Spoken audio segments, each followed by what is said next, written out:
하나님의 말씀 요한계시록 오늘 7장 각 해설 부분 할 텐데요. 7장을 읽겠습니다.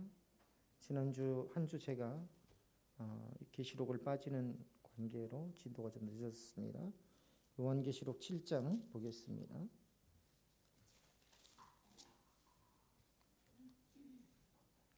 요한계시록 7장 1절로 17절까지 우리 한 절씩 교독해 올리겠습니다. 이 일 후에 내가 내 천사가 땅 내 모퉁이에 선 것을 보니 땅의 사방의 바람을 붙잡아 바람으로 하여금 땅에나 바다에나 각종 나무에 불지 못하게 하더라.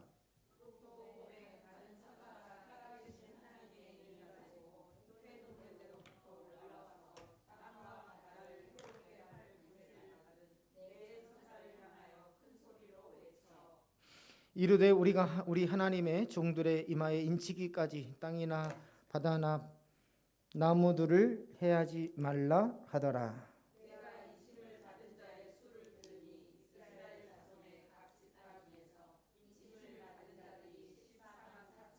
유다 지파 중에서 인침을 받은 자가 1만 2천이요 루벤 지파 중에 1만 2천이요 갓 지파 중에 1만 2천이요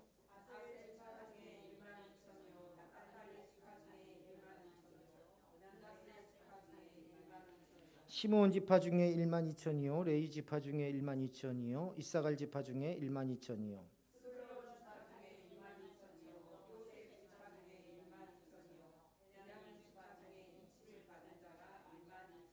이 일 후에 내가 보니 각 나라와 족속과 백성과 방언에서 아무도 능히 셀 수 없는 큰 무리가 나와 흰옷을 입고 손에 종려 가지를 들고 보좌 앞과 어린 양 앞에 서서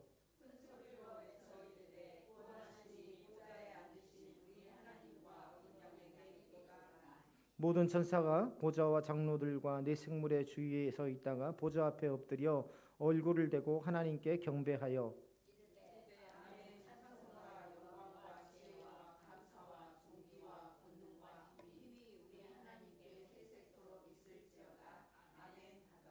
장로 중 하나가 응답하여 나에게 이르되 이 흰옷 입은 자들이 누구며 또 어디서 왔느냐?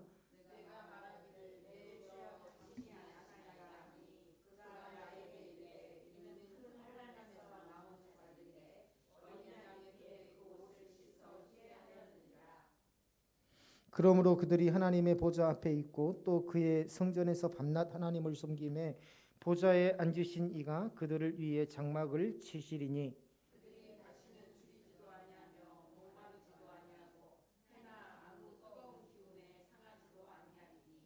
이는 보좌 가운데에 계신 어린 양이 그들의 목자가 되사 생명수샘으로 인도하시고 하나님께서 그들의 눈에서 모든 눈물을 씻어 주실 것임이니라. 아멘. 17절 요한계시록 7장의 핵심은 17절입니다. 보좌의 가운데에 계신 어린 양이 그들의 목자가 되사 생명수샘으로 인도하시고 하나님께서 그들의 눈에서 모든 눈물을 씻어 줄 것입니다. 위로와 회복과 소망이 요한계시록을 큰 틀로 보면 현재는 뭡니까? 고난, 현재는 고통, 현재는 환난과 핍박이지만 그러나 장차 어떻게 돼요? 반드시 어린 양으로 더불어서 승리한다. 그리고 하나님의 나라를 소망한다. 지금 이 고난과 고통과 환난과 핍박을 이길 수 있는 힘이 어디서 나오느냐? 바로 하나님의 나라를 소망하는, 결국에는 승리하리라. 그리고 하나님의 나라가 임하리라 하는 그 소망이 우리의 모든 환난과 곤고나 고난을 이기게 한다. 이 틀로 요한계시록을 우리가 묵상해야 합니다. 그렇게 되면 어때요? 모든 것들이 문자적인 해석뿐만 아니라 종합적인 해석이 이루어지죠. 다시 말하면 구원의 확실성입니다.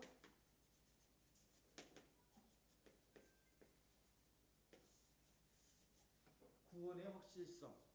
하나님께 구원받은 예수 그리스도의 피로 구원받은 모든 백성은 버려둠을 당하지 아니하고 지금 환난, 지금 핍박을 당하나 그러나 반드시 하나님께서 그 구원하신 백성을 영화롭게 하리라는 것이죠. 구원의 확실성, 구원의 보증입니다. 자, 1절부터 볼까요? 이 일 후에 내가 내 천사가 내 땅 내 모퉁이에 선 것을 보니 땅의 사방에 바람을 붙잡아 바람으로 하여금 땅에나 바다에나 각종 나무에 불지 못하게 하더라. 자, 이 일 후에라는 것은요, 장면의 전환이라고 그랬어요. 시간이 아니라. 그리고 땅의 사방의 바람은요, 세계를 휩쓸, 이 바람이라는 것은 세계를 휩쓸 모든 전쟁, 또 기근, 자연재해, 지금 중국 땅이 난리죠. 이상기온으로 해놔가지고 갑자기 지금 봄철인데도 여름으로 넘어가는 그 시기인데도 엄청난 우박이 막 쏟아지기 시작하고 이상기온으로 홍수가 나고, 자, 오늘은 지금 두아디라 교회 굉장한 시련을 겪고 있습니다. 그리고 지금 곳곳에서 지금 전쟁이 일어나고 있죠. 러시아가 핀란드를 지금 침공하려고 다시 또 준비 중입니다. 핀란드 국경에다가 지금 군사들을 집결을 하고 있어요. 핀란드가 지금 나토에 가입하려고 하니까 가입하지 못하게 군사적인 위협을 지금 하고 있죠. 이란과 파키스탄이 지금 국제사회의 중재로 지금 전쟁에 약간 지금 소강 상태는 있지만 지속적으로 지금 국지전들이 일어나고 있죠. 대만의 사태가 지금 대만과 중국 본토와의 지금 긴장 상태가 더욱더 지금 심화되고 있는 그런 상황이죠. 자, 이런 것들이 다 바람이에요. 바람. 사방에서 휩쓸고 있는 전쟁과 심판의 바람을 상징합니다. 그리고 내 천사가, 내 모퉁이에서 내 천사가 그 심판을 억제하고 있어요. 억제하고 있습니다. 왜 억제를 하고 있어요? 거기에 보면은요, 3절 보세요. 자, 3절에 뭐라고 되어 있어요? 읽어보세요. 시작. 이르되 우리가 하나님의 종들의 이마에 인치기까지, 하나님의 종들이 인치기를 완료하도록. 다시 말하면 인친다는 건 뭡니까? 인친다는 것은, 그렇죠, 하나님의 백성으로 구별된 자들이 모두가 다 복음을 듣고 구원에 이르기까지. 하나님의 백성으로, 만세전에 하나님의 백성으로 택함을 입고 부르심을 받은 자들이 복음을 듣고 모두가 구원에 이르기까지. 이 보세요. 내 모퉁이에서 바람이 불기 시작하는데 내 천사가 내 모퉁이에서 그 바람이 불지 못하도록 억제하고 있어요. 그것이 바로 주의 종들이, 하나님의 종들이 다 인칠 때까지 기다리고 있는 것이다. 이게 얼마나 은혜로운 일이냐면요, 하나님께서 택한 백성은 단 한 생명도 하나님께서 버리지 않는다는 것을 의미합니다. 즉 안병찬이가 하나님의 백성으로 택함을 받았는데 아직까지 예수를 안 믿고 있어요. 그런데 누군가에게 복음을 받고 듣고 받아들이고 구원을 얻을 때까지 하나님께서 지금 기다리고 계십니다. 그러니까 여기는 곧 뭡니까? 하나님께서요, 어떤 한 생명도 하나님께서 포기하지 않으시고 끝까지 지키시고 보호하신다 하는 것을 말씀하고 있는 것입니다. 하나님 앞에 생명은 하찮은 게 아닙니다. 정말 귀하고 가치 있는 것입니다. 자, 그리고요, 이 땅과 바다와 나무, 이건 뭐냐면 세상 전체를 말하는 것입니다. 세상 전체. 그래서 여기 1절의 요점은 뭐예요? 하나님은 심판 전에 자기 백성을 구별하여서 보호하신다는 거예요. 마치 병아리가, 예전에 닭 키워보셨죠? 어렸을 때 보셨어요? 그러면 병아리가요, 노란 이 새끼 병아리들이 엄마 이 암탉 품에 다 들어가 가지고 얼른 보면 암탉이 그냥 마당에 혼자 앉아 있는 것 같은데요. 예, 보면은 암탉을 쫓아가 보면은요, 암탉 이 속에서 밑에서 막 노란 병원들이 여러 마리 나와가지고 막 같이 달아나는 그런 모습을 볼 수 있는데, 마치 그것처럼 하나님께서는 이 심판 전에 자신의 백성을 구별하여 보호하신다. 자, 그런데 신천지에서는 이걸 어떻게 해석하느냐? 땅 내 모퉁이를 첫 장막을 중심으로 한 사방이라고 합니다. 자, 여기에서 자꾸 첫 장막이라는 말이 나오는데요.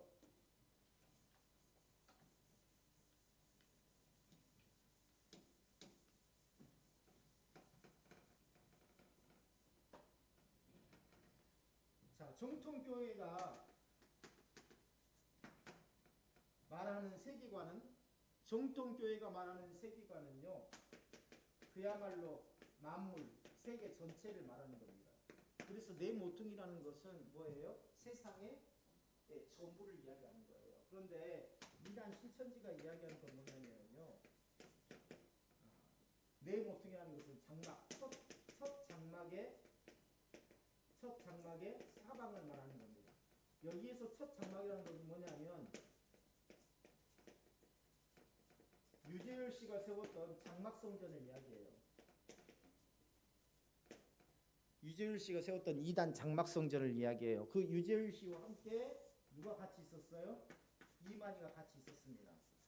그래서 유재열 씨의 첫 장막은 하나님을 배반하고 배도했고, 이제 이만희가 여기에서 나와서 세운 신천지가 진짜 하나님의 나라의 본질이다라고 이야기를 하고 있는 거예요. 그래서 여기에서 이단 신천지에서 이야기하는 첫 장막이라는 것은 유재열 씨가 7명의 동역자들과 함께 세웠던 그러한 장막성전을 이야기하는 것이다. 그래서 이 첫 장막은 하나님께서 처음 세우셨지만 사람들이 배도하고 결국은 심판을 받아서 이 첫 장막성전이 사라졌고, 신천지는 이 첫 장막이 배도했기 때문에 이만희를 통해서 둘째 장막이 세워졌다라고 가르칩니다. 자, 그래서요, 여기 네 천사는요, 신천지에서는 하나님 보좌 주위에 있는 네 생물, 다시 말하면 이만희 주위에 있는 네 명의 핵심 멤버들을 이야기합니다. 그들을 네 천사라고 하죠. 천사자. 그래서 보는 세계관 자체가 틀려요. 정통교회에서는, 자, 오늘은 두아디라 교회 빨리 진행하도록 하겠습니다. 자, 지난주에 두아디라 교회 못했었죠? 자, 두아디라 교회는요, 요것만을 이야기하고 있다. 그것을 요한계시록에 대입시키고 있다라는 것이죠. 땅과 바다와 각종 나무. 땅이라는 것은 틀려요. 아까 땅과 바다와 각종 나무는 정통교회에서는 뭐라 그랬어요? 모든 만물 세계를 가리킨다라고 이야기했는데, 신천지는 땅은 뭐냐면은 범죄한 첫 장막을 말합니다. 유재열의 장막성전. 땅은 유재열의 장막성전을 가리킨다. 범죄한 땅, 타락한 장막을 이야기한다. 그리고 바다는 세상을 의미한다라고 말합니다. 그리고 나무는 각 교단의 성도들을 이야기한다. 자, 그리고 바람을 붙잡은 이유는 정통교회에서는 어떻게 주장을 했습니까? 뭐라고 했었습니까? 모든 하나님의 종들이 하나님의 목적 가운데에 있는 생명들이 다 구원에 이르기까지 기다리시는 것. 근데 신천지에서는 어떻게 가르치냐면요, 14만 4천 명을 인치는 동안 그 심판을 멈추게 하기 위해서 네 천사가 네 모퉁이에서 이렇게 버티고 있다라고 이야기를 합니다. 자, 네 천사는 네 생물과 동일시할 수 없죠. 문맥상 기능이 달라요. 네 천사와 네 생물은요, 동일하지 않습니다. 자, 요한계시록 7장에서 등장하는 네 천사는요, 7장에서 우리가 뭐라 그랬어요? 네 천사가 나오죠. 요한계시록 7장에서. 거기에 네 천사는 전쟁과 재앙을 억제하는 사명을 맡은 존재들로 나옵니다. 그리고 땅과 바다와 나무를 해롭게 하지 못하도록 바람을 붙잡는 역할로 해요. 그런데 네 생물이 나와요. 내 생물 언제 나왔어요? 요한계시록 4장에 나옵니다. 4장 한번 우리가 했던 것 한번 보세요. 4장에 보면 내 생물이 나오는데요. 하나님 보좌의 주위에서 끊임없이 하나님을 찬양하는 존재로 나옵니다. 그랬죠? 어린 양을 찬양하는 그러한 존재로 내 생물과 장로들이 나왔잖아요. 그렇죠? 그런데 내 생물과 오늘 7장에 나오는 내 천사는 달라요. 존재가 다르는데 신천지에서는 내 생물, 내 천사를 같은 존재로 해석하고 있다라는 것이죠. 자, 이미 첫 장막이 멸망했다면 바람을 억제할 이유가 없죠. 그런데 신천지에서는 이 심판으로 인해서 첫 장막이 멸망되고 두 번째 장막인 자신들의 이단 신천지가 세워졌다라고 주장을 하는데, 만약에 첫 장막이 이미 멸망을 해버렸다면 내 천사가 모퉁이에서 바람을 억제할 이유가 없더라는 것입니다. 자, 그 다음에 2절로 한번 넘어가 볼까요?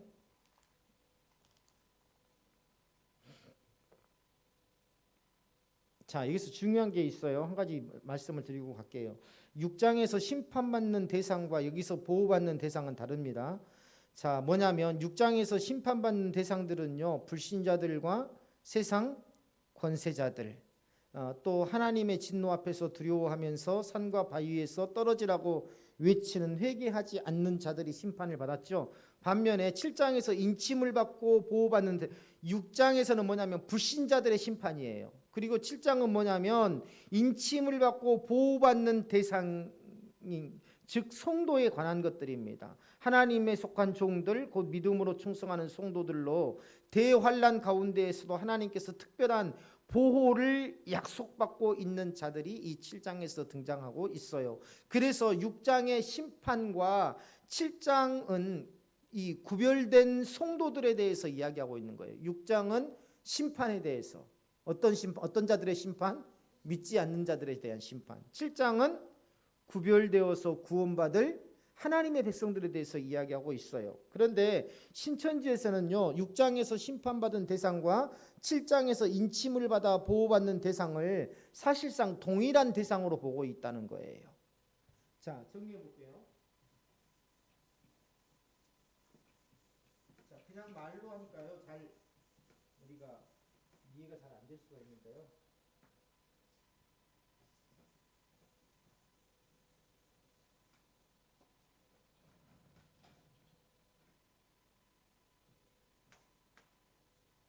자, 6장에서는 심판에 대해서 나옵니다. 뭐 청록색 말도 나오고 막 그랬었죠. 네, 검은 말도 나오고 심판에 대해서 이야기했는데, 이 심판은 누구에 대한 심판이더라? 불신자들에 대한 심판입니다. 7장에서는 내 모퉁이에서 바람이 나오고 그 네 천사가 바람을 억제하고 있고, 그렇죠? 억제한 이유가 바로 하나님의 종들이 인침을 기다리고 있는 거라고 그랬죠. 그래서 하나님 앞에 구별된 자들, 하나님 앞에 이미 구별된 자들이 구원에 이르도록. 그래서 결국은 이건 성도를 이야기하는 겁니다. 하나님의 백성, 성도를 이야기하는 거예요. 본질적으로 6장에서 이야기하는 이 대상과 불신자들에 대한 심판과 7장에서는 그 심판 속에서도, 뜨거운 심판 속에서도, 그 고통스러운 심판 속에서도 하나님께서는 하나님의 백성을 일일이 기억하시고 구별하시고 보호하시고 인도하신다라는 것이 7장의 내용이에요. 그런데 신천지에서는 뭐냐면요, 이걸 하나로 봅니다. 하나. 이 모두가, 다시 말하면 이 6장에서 대대적인 심판이 있고, 여기에서 하나님께서 14만 4천 명을 구별해 내신다라고 주장하는 것이 신천지의 주장이에요. 이해가시죠? 다시 말하면 6장에서 심판받은 그 무너진 장막 사람들 중에서, 6장에서 심판받는 무너진 그 장막 성전의 사람들 중에서 14만 4천 명의 인맞은 자들과 흰 무리가 나온다고 보는 겁니다. 정리하면 신천지는요, 심판받은 첫 장막과 인맞은 새 영적 이스라엘 사이의 경계를 불신자들과 성도들의 사이의 경계를 구별하지 않고 심판 속에서 새로운 하나님의 백성들이 재창조되어서 나온다. 다시 말하면 불신자들이 아니라 모두가 다 심판받는데 그 중에서 신천지를 통해서 심판받는 자들 중에서 심판받을 자 중에서 신천지를 통해서 몇 명만 14만 4천 명만 구별되게 된다라고 신천지가 주장을 하는 것이죠. 자, 그러나 정통교회에서는 말씀드렸던 것처럼 심판받을 대상은 불신자들, 6장에서 말하는 불신자들이고 7장에서 입맞은 대상들은 참된 하나님의 백성, 곧 성도들을 말하는 것이다. 자, 2절 보겠습니다. 2절 다 같이 한번 읽어볼까요? 시작.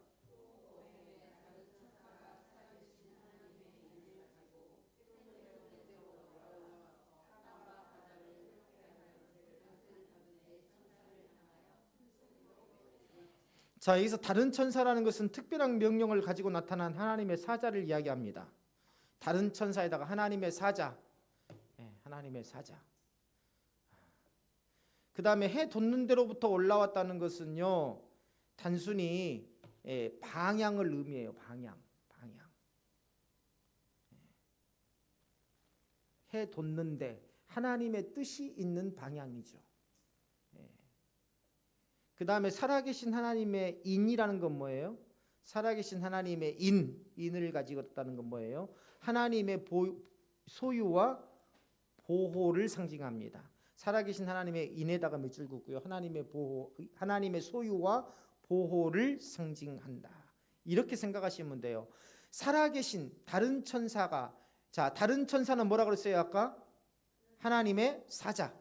자, 전쟁에서 보면은요, 왕이 어떤 사자를 보낼 때에 뭘 들려서 보냅니까?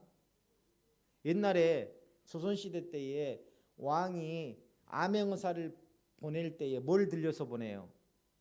마패를 들려서 보내잖아요. 그 자체가 뭡니까? 왕이 보냈다라는 어떤 하나의 증거 아니었습니까? 그것처럼 하나님의 인을 가지고 해 돋는 데로부터 올라왔다. 그 말은 뭐냐면 하나님으로부터 보내심을 받았다는 상징적인 의미예요.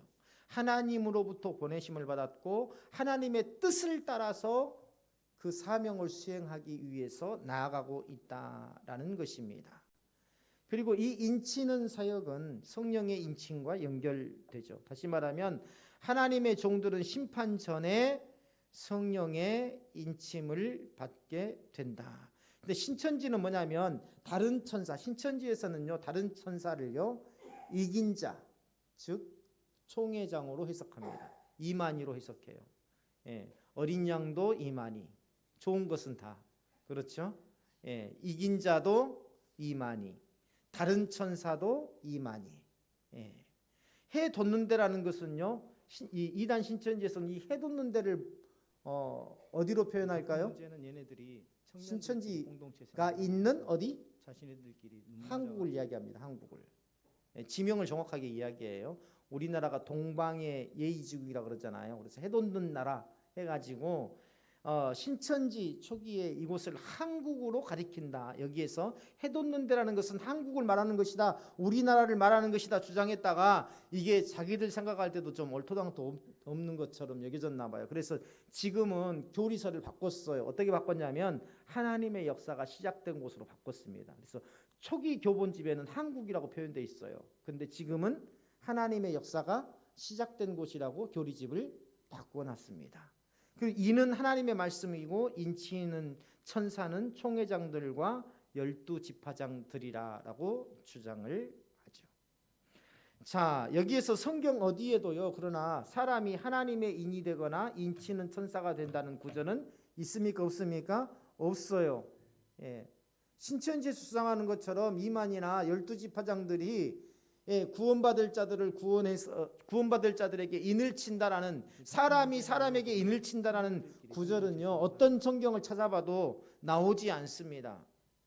자, 해돋는 곳을 한국어로 해석하는 것은 또한 성경적인 근거가 없어요. 우리가 성경에서도요, 로마서라든가 이런 데서도 보면은요, 아시아라고 나오죠. 이 아시아는요, 이 터키라든가 이쪽 소아시아를 이야기하는 것이지 한국이나 중국이나 일본이나 자, 이런 오늘은 그런 두아디라 아시아를 교회 이야기하는 게 빨리 진행하도록 아닙니다. 하겠습니다. 예. 자, 그 다음에 총회장이 인을 친다. 신천지에 이만희가 인을 친다라고 하면은요, 어떻습니까? 자기가 자기 스스로에게 인치는 모순이 발생하게 되죠. 자, 3절 한번 읽어보겠습니다. 3절 시작. 이르되 우리가 우리 하나님의 종들이 이마에 인치기까지 땅이나 바다나 나무들을 해하지 말라 하더라. 자, 하나님의 심판은 인치는 일이 끝나기 전까지 계속 하나님의 심판은 인치는 일이 끝나기 전까지 중지되어 있습니다. 인치는 일이 끝나야 본격적으로 하나님의 심판이 시행된다는 겁니다. 그리고 하나님의 종들은 누구를 가리킬까요? 하나님의 종들은 누구를 가리킬까요? 하나님의 종들은요, 구원받은 성도들을 가리킵니다. 성도들. 자, 그 다음에 인침이라는 것은 인침이라는 것은요, 하나님의 보호와 소유의 표시예요. 이것은 내 백성이다 라고 하나님께서 도장을 꽉 찍었다는 거죠. 근데 신천지에서는 하나님의 종들을요, 뭐라고 이야기하냐면 신천지의 12지파장과 14만 4천 명이라고 가리킵니다. 그리고 이들이 총회장에게 인침을 받아서 새 이스라엘을 구성한다라고 가르쳐요. 인치는 사람도 총회장, 인침을 받는 사람도 총회장.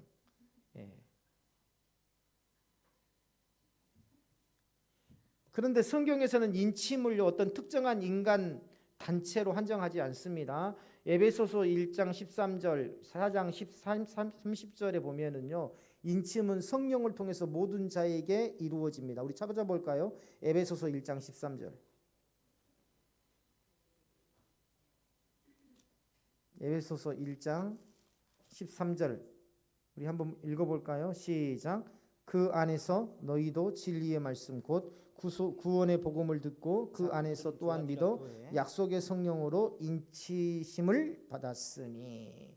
자, 이건 무엇이냐면 복음을 듣는 자들마다 또 그것을 믿는 자마다 약속의 성령으로 인침을 받았대요. 약속의 성령으로. 근데 신천지에서는 이 인을 뭐라고 하냐면 말씀이라고 합니다.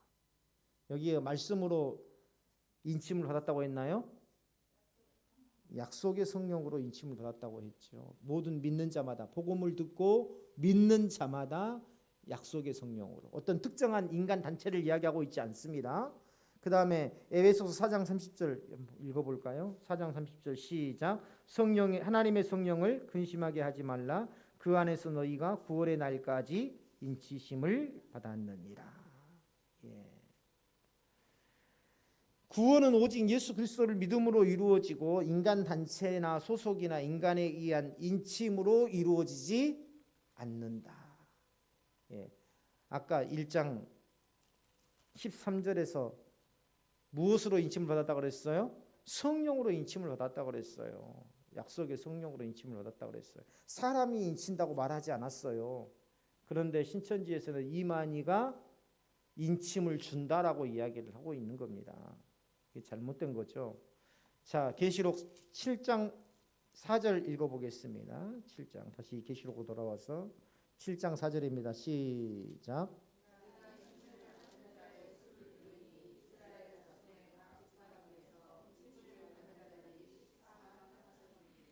자, 14만 4천이다. 이스라엘 자손 중 각 지파 중에 신약적 의미의 참 이스라엘. 자, 로마서 2장 28절 한번 볼까요?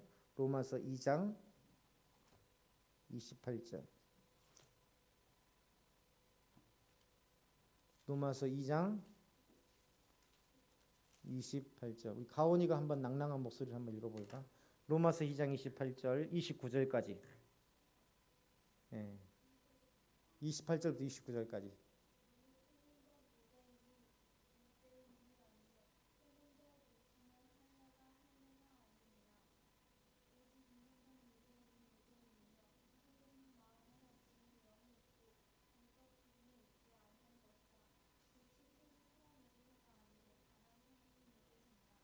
아멘. 자, 로마서 2장 28절부터 29절에서 이야기하는 것은 뭐냐면요.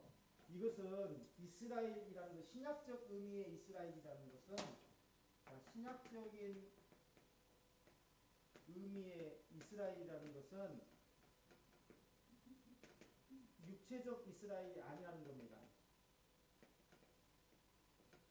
신약적 의미의 이스라엘이라는 것은 육체적 의미의 이스라엘을 말하는 게 아니라 믿음의 공동체.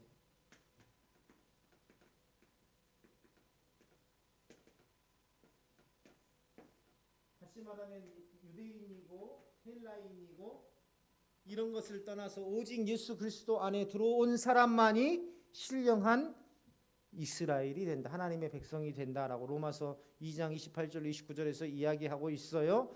그 다음에 갈라디아서 6장 16절 한번 보겠습니다. 갈라디아서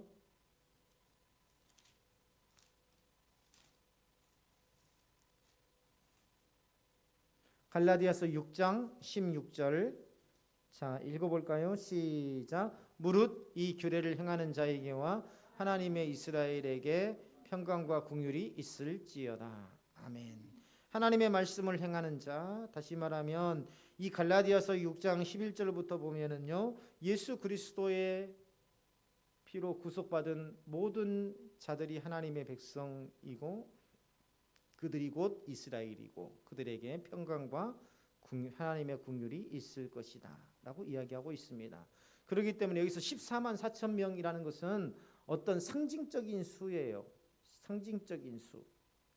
굳이 뭐 이것을 이야기하자 보면 이것을 굳이 이야기를 상징적인 수다 하면 끝나는데 이거 왜 이게 또 상징적인 수냐, 이게 또 어떻게 해서 14만 4천이 나오냐, 이걸 갖고 따지는 사람들이 있어요. 그래서 이걸 정통 교단에서 어떻게 해놨냐면 12는 완전수죠. 그렇죠. 13, 3, 7, 10, 12 완전히 히브리적인 어떤 그런 성경적으로는 완전수라고 합니다. 12. 그래서 12지파. 뭐 그렇죠. 그래서 삼위일체 하나님.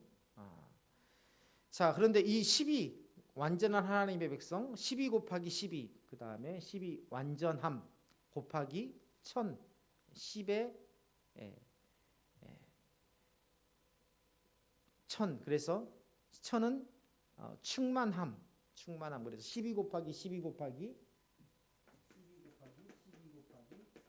1000 이렇게 해서 14만 4천이라고 이렇게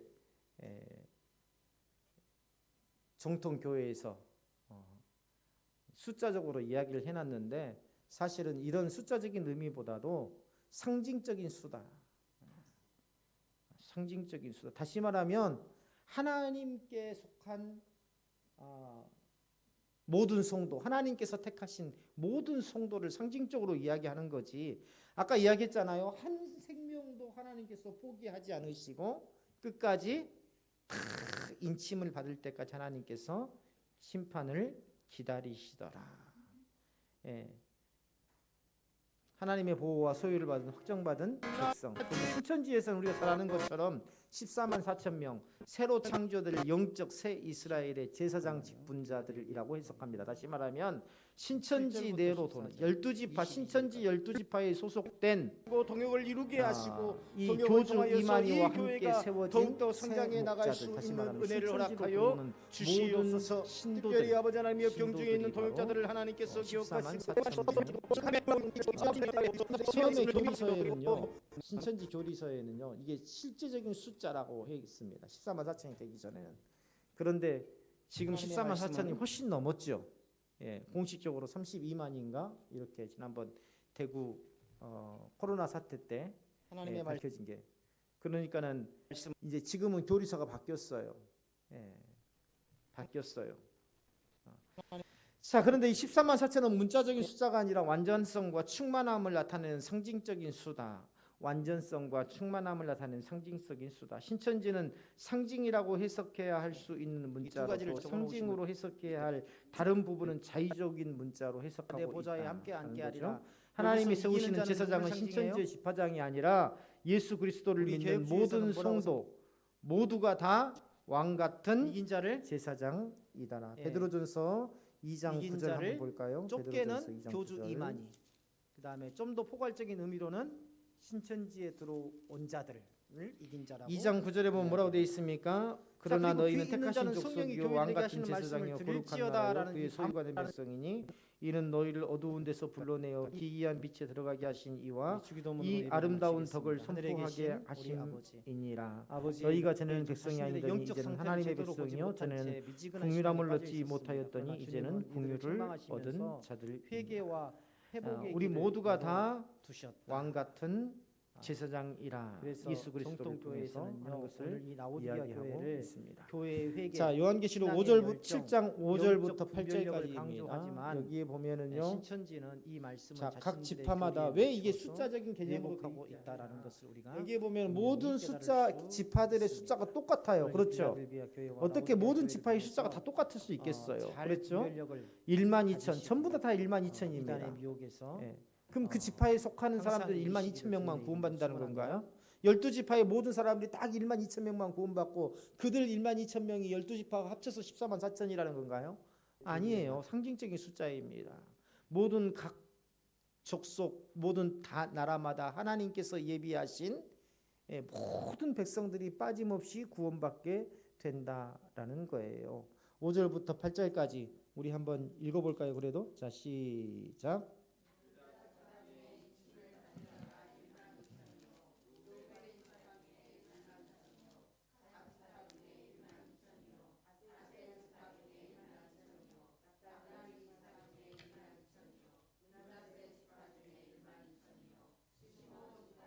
(1만 2천이요) 레위 지파 중에서 1만 2천이요 이사갈 지파 중에서 1만 2천이요 스불론 지파 중에서 1만 2천이요 요셉 지파 중에서 1만 2천이요 베냐민 지파 중에서 1만 2천.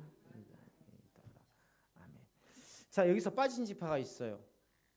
어떤 지파 빠졌나요? 레위 지파 들어가 있잖아요. 네? 갓 지파 있잖아요. 예. 어떤 지파가 빠졌어요? 네? 강남 지파요? 루벤 지파 있잖아요. 5절에.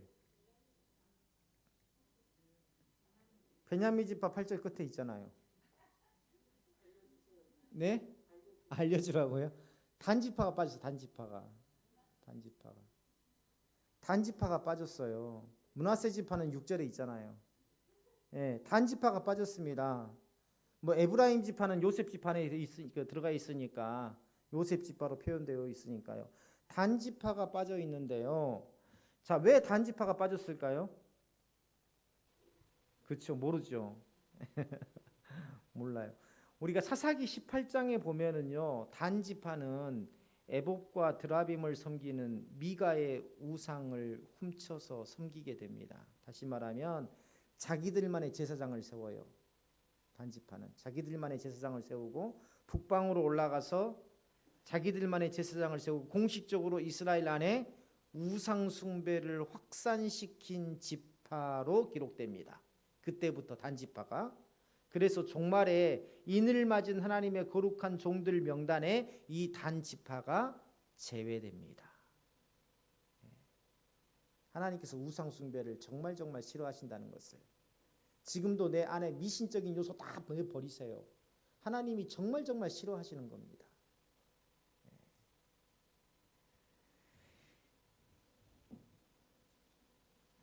자, 이 명단은요, 혈통적 이스라엘이 아니라 구속받은 하나님의 백성들을 상징합니다.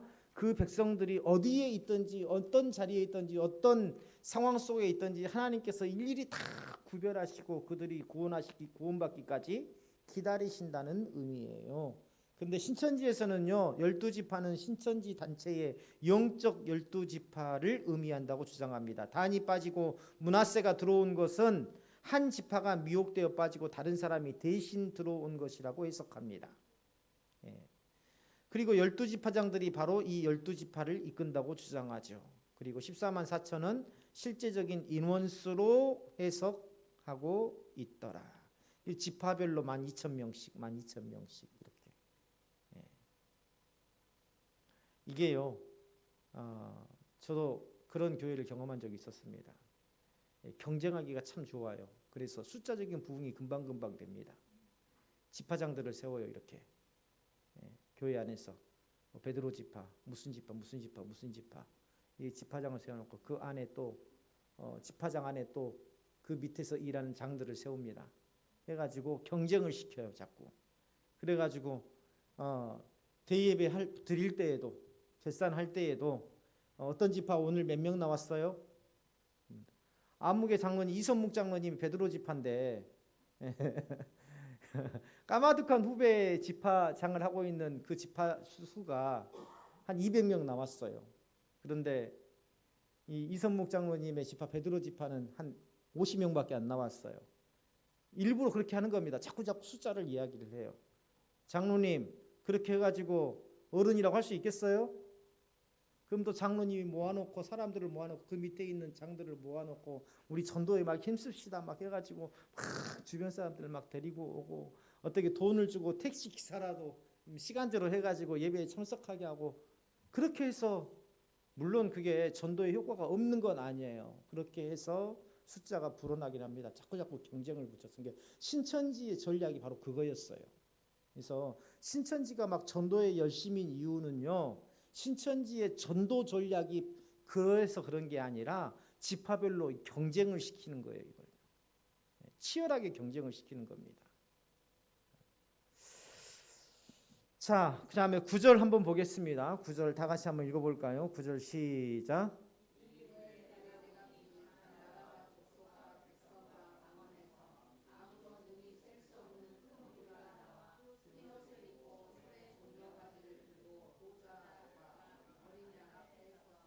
자, 여기서 중요한 것 아무도 능히 셀 수 없는 큰 무리 거기다 밑줄 그어 보세요. 자,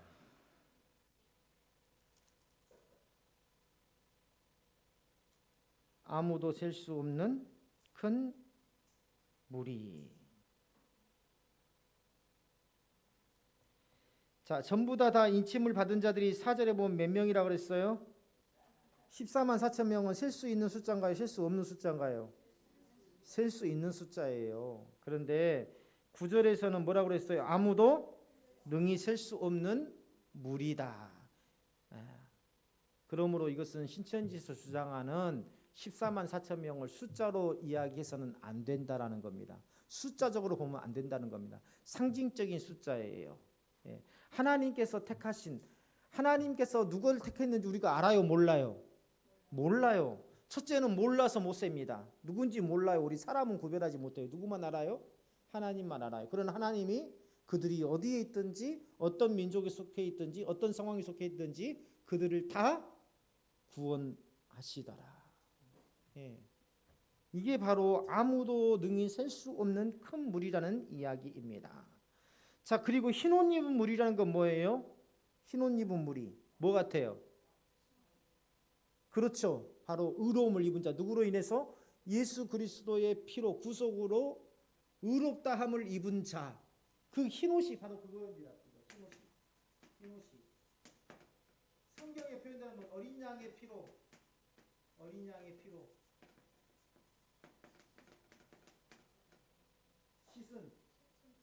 씻음 받은 자들. 흰 옷 입은 자들. 그렇죠? 다시 말하면 간단하게 말하면 구원받은 자들이에요. 근데 신천지에서는요, 이 큰 무리가 뭐냐면 큰 무리가 셀 수 없는 큰 무리가 아까 정통교회에서는 자, 여기서 또 차이가 생깁니다. 계시록 7장 4절에 보면 14만 4천이라고 나오죠. 그리고 몇 절인가요? 9절이죠. 14절이에요. 9절. 4절. 9절에 보면 이게 셀 수 없는 큰 무리. 정통교회에서는 이것을 하나로 봅니다. 그래서 14만 4천은 상징적인 숫자고 이것은 곧 셀 수 없는 큰 무리를 이야기한다. 14만 4천이라는 것은 상징적인 숫자고 이것은 셀 수 없는 큰 무리를 가리킨다라고 정통교에서는 이야기해요. 그런데 신천지에서는 이 14만 4천은 뭐냐면 신천지 안에서 구원받은 신천지로 인해서 구원받은 이 신도들의 숫자를 이야기하는 거고 셀 수 없는 큰 무리라는 것은 기성교회에서 타락한 기성교회에서 신천지로 몰려드는 수많은 사람들을 가리킨다라고 이야기해요. 구별되어 있죠? 틀리죠? 그래서 기성교회, 타락한 교회, 이 외부 교회, 이방 교회에서 신천지로 돌아온 사람들이 바로 셀 수 없는 큰 무리다라고 이야기를 합니다. 그리고 이 흰옷 입은 자들을요, 흰옷 입은 자들을 우리는 예수 그리스도의 피로 어떻게 된다 그랬어요? 깨끗함을 입은 자들이라 그랬죠. 그런데 여기 신천지에서는요, 예수 그리스도의 피라고 하지 않고 말씀으로 깨끗함을 입었다고 합니다. 말씀으로 깨끗함을 입은 자들, 이 바로 흰옷 입은 사람들에 대한 신천지의 해석이에요. 다시 말하면 여기에서 말씀이라는 것은 우리가 신천지에서 말하는 말씀이라는 것은 성경 말씀, 우리가 생각하는 동일한 성경 말씀이라고 생각하면 안 됩니다. 이 신천지에서 이 이만희를 통해서 전해지는 그 말을 이야기를 하는 거예요. 그 가르침을 받은 자들, 그것으로 인해서 깨끗함을 얻은 자들이라고 보시면 됩니다. 자, 그리고 각 나라와 족속과 백성과 방언이라는 말씀이 나오죠. 그런데 강사는 누구라고요? 이것은 어떤 세계에 있는 민족과 언어 집단을 말하는 것이지 어떤 특정한 교단을 이야기를 하는 게 아닙니다. 특정한 교회를 이야기하는 게 아니에요. 자, 오늘 여기까지 할게요. 6절부터 8절까지는. 자, 그다음에 10절 보겠습니다. 10절 다 같이 한번 읽어볼까요? 시작. 큰 소리로 외쳐 이르되 구원하심이 보좌에 앉으신 우리 하나님과 어린 양에게 있도다. 자, 우리가 너무나도 잘 아는 말씀이죠. 구원은 오직 누구에게만 있어요? 신천지에서는 이걸 어떻게 하나님과 어린 양이 있다. 그래서 우리가 구원에 대해서 이야기할 때는 하나님의 은혜로, 이런 것들을 좀 그 하나님의 은혜의 본질이 뭐예요? 예수 그리스도의 구속이다. 다음 시간에 4장 오직 하나님의 은혜와 어린 양의 십자가 사역을 통해서만 구원이 이루어진다. 다시 말하면 구원의 주체가 누구라는 겁니까? 하나님이라는 거예요. 그러니까 요한계시록 7장 10절에서는요 분명하게 이야기하고 있어요. 우리의 구원하심이 하나님과 어린 양이신 예수 그리스도를 통해서만 이루어진다는 거예요. 구원의 주체가 곧 하나님이라는 겁니다. 근데 신천지에서 주장하는 게 뭐예요? 구원은 누구에게만 있다는 겁니까? 이만희에게만 있다는 거예요. 이만희에게만. 신천지 조직 안에서 이만희에게만 인침을 받아야 구원이 이루어진다라고 주장하고 있는 거예요. 또 이만희를 요 신천지에서는 새 요한이라고 이야기합니다. 어린 양에다가 또 새 요한에다가 각양 좋은 것은 다 갖다가 붙여요. 구원은 새 요한인 이만희를 통해서 인침을 얻어야 구원을 얻는다라고 주장해요. 우리가 확실히 알아야 됩니다. 구원은 예수 그리스도의 십자가를 통해서만, 예수님을 믿음으로만 이루어지고, 우리의 믿음은 변해요, 안 변해요? 변하지 않는다. 우리 가온이한테 한번 물어볼까? 가온아, 너는 구원 받았니? 구원 받았니? 보세요, 대답 못 하잖아요. 우리도 그래요. 가온이뿐만 아니라 다 그래요. 우리는 예수 믿고 구원 받았습니다 라고 이야기를 해도 누군가 막상 당신 구원 받았습니까? 라고 하면 대답해요, 못해요? 잘 못해요. 얼버무려요.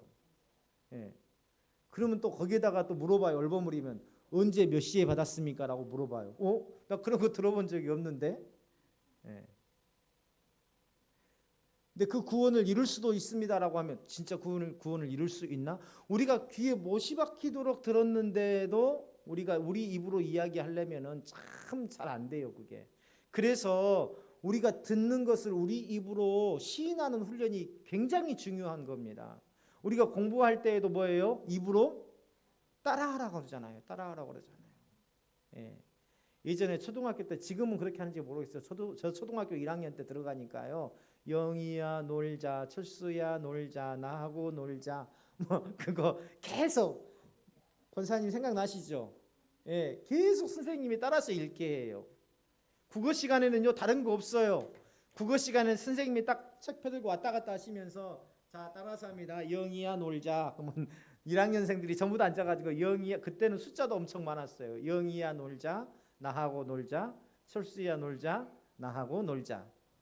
그 계속 따라서 했잖아요. 그래서 우리가 알지만 우리 입으로 이야기하는 게 참 중요해요. 나는 예수 그리스도로, 예수 하나님의 은혜로 예수 그리스도를 믿음으로 구원받았습니다. 우리의 구원은 결코 변하지 않고 흔들리지 않습니다. 예. 하나님은 절대 구원받은 백성을 버리지 않으십니다. 항상 우리는 이 말로 항상 내가 할 줄 알아야 돼요. 그게 굉장히 중요합니다. 그래야 미혹받지 않아요. 자, 그 다음에요. 우리 11절 12절 한번 읽어볼까요? 11절 12절 시작.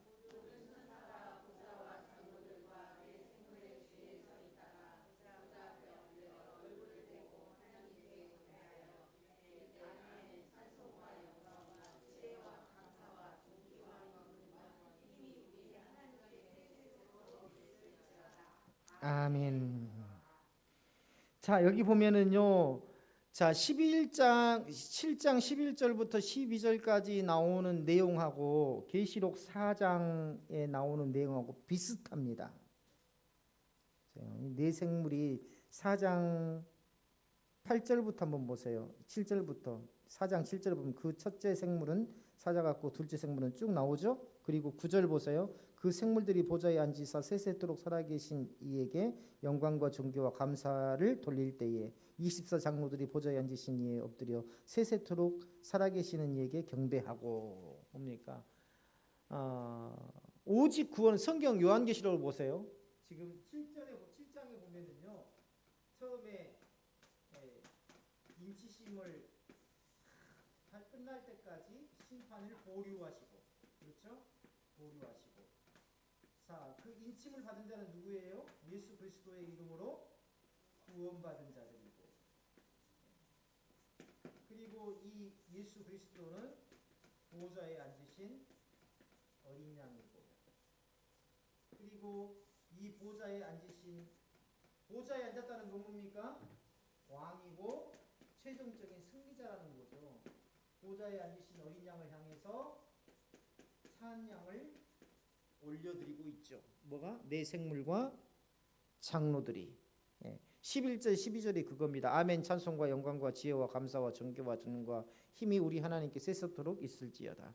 자, 이거 뭡니까? 천상의 존재들, 지금 하나님 나라의 존재들이요. 천사들, 장로들, 네 생물 모두 하나님께 영광을 올려드립니다. 그리고 하나님의 구원 사역이 얼마나 완전하고 영광스러운지를 찬양합니다. 하나님의 나라가 영원 무궁할 것이다라고 찬송하고 있죠.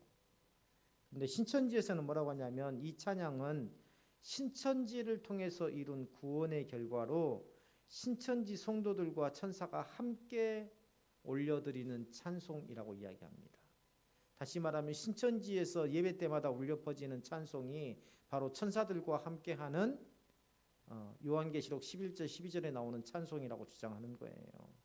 근데 성경은요, 구원을 이루시는 분이 오직 누구요? 하나님과 어린 양이라고 분명하게 말하고 있어요.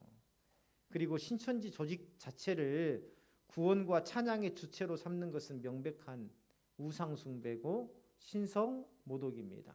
이게 굉장히 중요한 거예요. 우리 합동 측에서는요, 십자가도 우리가 구원을 십자가로 이룰 수 있나요? 십자가는 로마 시대의 최고의 이 사형수들을 죽이는 사형 도구였습니다.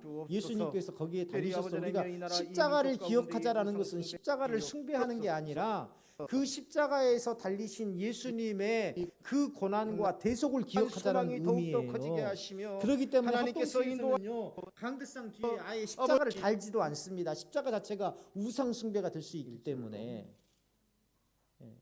그래서 어떤 교회는 십자가를 크게 달죠. 근데 합동 측에서는 교단 자체에서 그 십자가를 못 달게 했어요. 십자가 자체가 우상 숭배가 될 수 있기 때문에. 그런데 하물며 신천지에서는 신천지 안에 구원이 있고 이만희의 인침을 통해서 구원을 받는다. 요한계시록 이건 5장. 완벽한 우상 숭배입니다. 계시록 5장.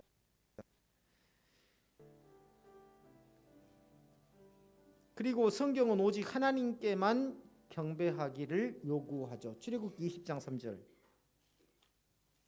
출애굽기 20장 3절. 우리가 다 아는 십계명입니다. 뭐라고 되어 있어요? 너는 나 외에 다른 신들을 내게 두지 신천지에서는 이걸 말라. 뭐라고 한다고요? 자, 13절 14절입니다. 13절 14절 읽어볼게요. 시작.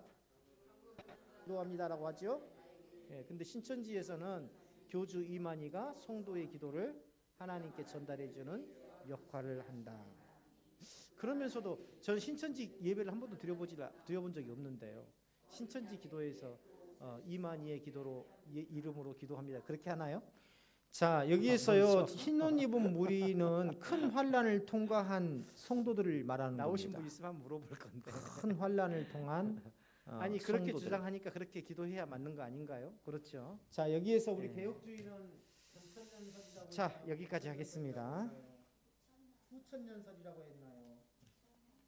네, 후천년설이라고 했습니다.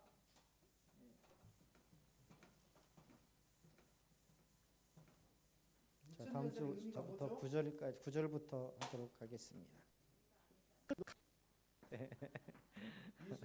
아니 그렇게 주장하니까 그렇게 기도해야 맞는 거 아닌가요? 그렇죠.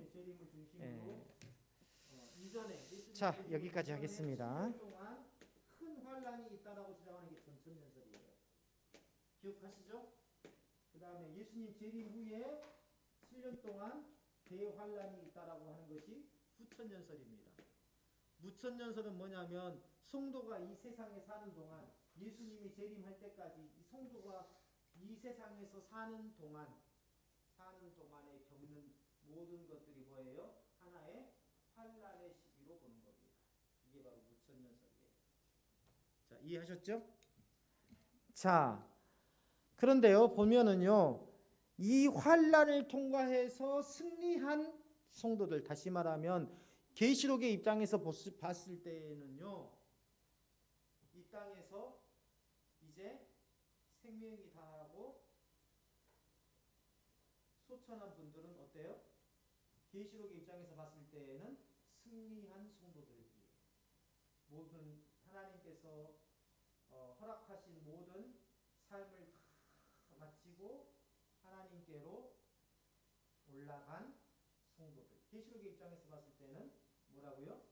승리한 성도들입니다. 세상에서의 근심, 재물 때문에 근심, 자녀 때문에 근심, 건강 때문에 근심, 모든 아픔들 이런 것들을 다 내려놓고 하나님께로 올라간 최종적인 승리자들. 예. 이 성도들을 바로 흰옷 입은 성도들을 이야기하는 것이다. 예. 얼마나 우리에게 위로와 평강을 줍니까? 이들은 어린 양의 피 곧 십자가의 공로로 깨끗함을 입은 자들이다. 어린 양의 피는 예수님의 실제 흘리신 피를 이야기하는 겁니다. 다시 말하면 어린 양의 피라는 것은요. 잠깐 보세요. 어린 양의 피라는 것은 십자가에서 예수님께서 피 흘리심으로 우리의 죄를 대속하셨다는 의미예요. 그런데 이 신천지에서는요. 이 어린 양의 피, 우리에게 어린 양의 피는 곧 뭐예요? 예수 그리스도의 대속을 의미합니다. 그런데 신천지에서는요, 이 어린 양의 피를요, 뭐라고 이야기하냐면 교리, 말씀이라고 이야기합니다. 왜 이런 해석이 나옵니까? 그렇죠. 신천지에서 이만희를 통해서 전해지는 교리, 이만희를 통해서 전해지는 말씀을 듣는 자만이 구원을 얻는다라고 주장을 해야 되기 때문에 어린 양의 피를 이걸 교리라고 해야 되고 말씀이라고 해야 맞아요. 그렇기 때문에 이렇게 주장을 하는 겁니다.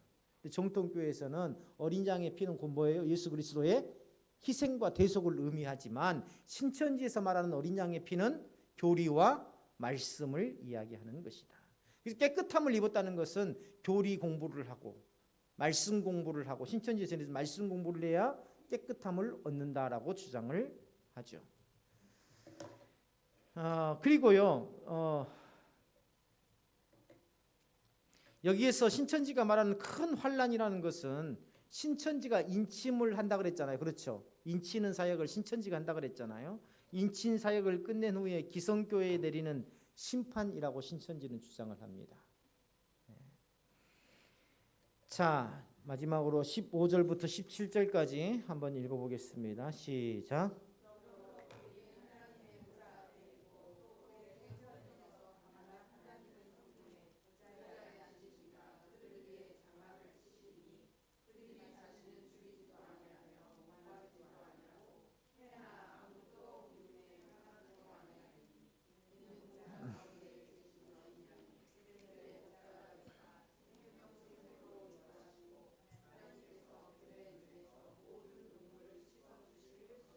자, 15절에 보면 장막이라는 말이 나와요. 장막에다가 밑줄을 쳐보세요.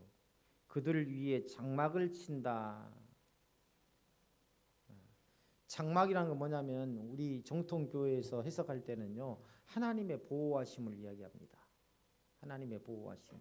우리 지금 민수기 하고 있는데요. 다음 주에 아마 그 대목이 나올 건데, 광야에서 장막을 칠 때 어떻게 쳤어요? 가운데 뭐가 있었어요? 가운데 뭐가 있었어요?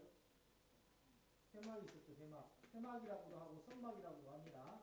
같은 말이에요. 그리고 회막을 중심으로 뭐예요? 이스라엘 12지파들의 장막들이 이렇게 삥 둘러서 이렇게 배치가 돼 있었잖아요. 그렇죠? 이렇게 돼 있었잖아요. 그건 뭐예요? 이게 어떤 하나의 위치적인 의미가 아니라 항상 무엇 중심으로? 하나님 중심으로. 하나님의 말씀을 바라보고 하나님을 소망하며 살라라는 그런 의미이죠. 오늘 새벽에도 나왔죠? 회막이 옮겨지는 곳에 머물고 해막이 가는 곳으로 따라가. 이것처럼 마찬가지입니다. 장막은 하나님의 보호하심을 상징해요. 그런데 신천지에서는 이 장막을 뭘로 해석합니까? 신천지 예배 장소로 이야기합니다. 신천지 예배 장소로. 제가요 기도할 때 하나님, 이 하나님의 성전에 모이게 하심을 감사합니다라고 기도한 적 있었나요? 저는 의도적으로 그런 기도 안 합니다. 이 예배당이 성전이 아니에요. 본질적으로 이 건물이 성전이 아닙니다. 보통 우리가 그렇게 기도를 해요. 예배당이 성전이다. 성전은 뭐예요? 권사님, 성전은 뭡니까? 하나님이 계신 곳이에요. 내가 곧 성전입니다. 그렇기 때문에 내가 성결해야 돼요. 내가 거룩해야 돼요. 내가 거룩하니 너희도 거룩하라. 이게 성전의 본질을 이야기하는 겁니다. 예배당이 성전의 개념이 아니에요. 그래서 내가 기도할 때 항상 새벽에도 하나님 우리가 말씀 앞에 나오게 하심을 감사합니다라고 기도하지, 하나님 우리가 성전에 나와서 기도하게 하심을 감사합니다 이렇게 말하지 않아요. 네.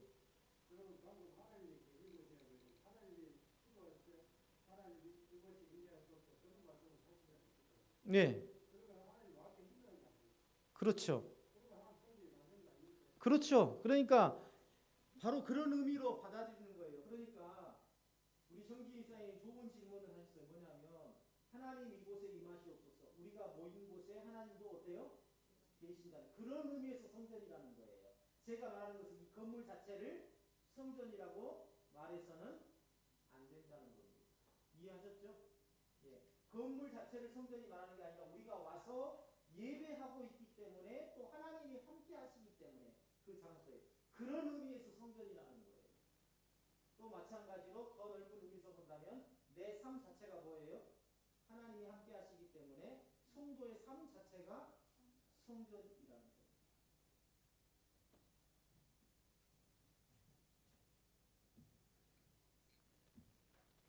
신천지에서 주장하는 게 그거예요. 신천지의 건물이 성전이고 신천지의 예배 장소가 성전이라고 이야기를 합니다.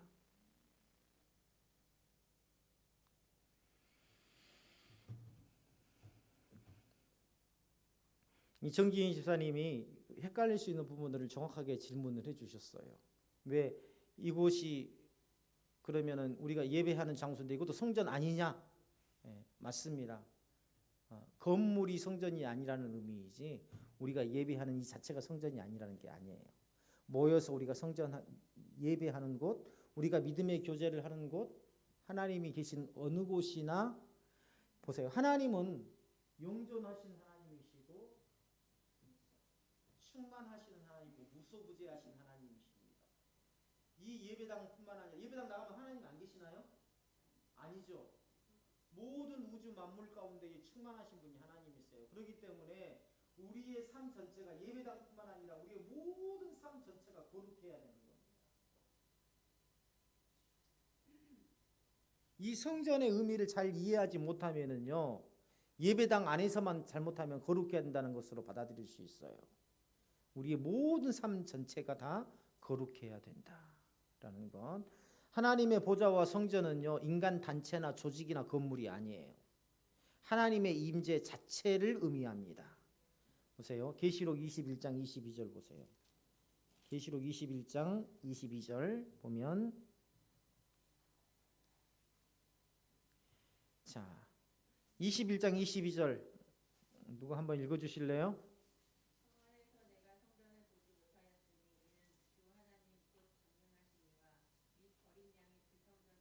자, 여기서 답이 나오잖아요. 누가 성전이라고요?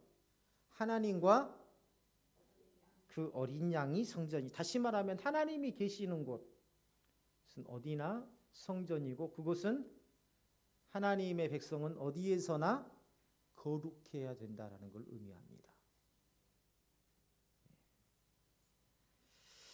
자, 오늘 여기까지 하겠습니다.